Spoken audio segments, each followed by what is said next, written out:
Kryeministri Edi Rama, në bashkëbisedime në rrjetet sociale pyetje-përgjigje me qytetarët, ka folur për arsimin dhe investimet në shkolla.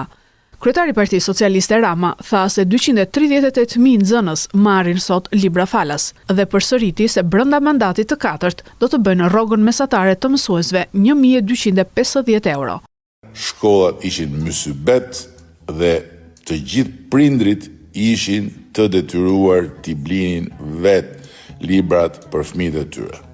Ndërsa sot 238.000 nxënës i marrin librat falas. E ti thua, s'ka fëmijë. Paga mesatare e mësuesit sot është dyfishuar krahasuar me kohën kur ne morëm detyrën, ishte 420 euro, sot është 950 euro dhe brenda mandatit ton të katërt do të jetë 1.250 euro.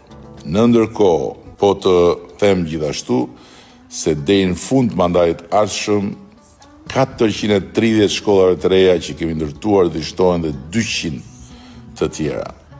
Kur ne morëm detyrën s'kishte laborator, s'bëj fjalë, kishte ca klasa me kompjutora që nuk ndizeshin e që quheshin laborator. Sot kemi laborator inteligjent në 320 shkollë. Dhe brenda mandatit katërt, numri i laboratorëve inteligjent do të jetë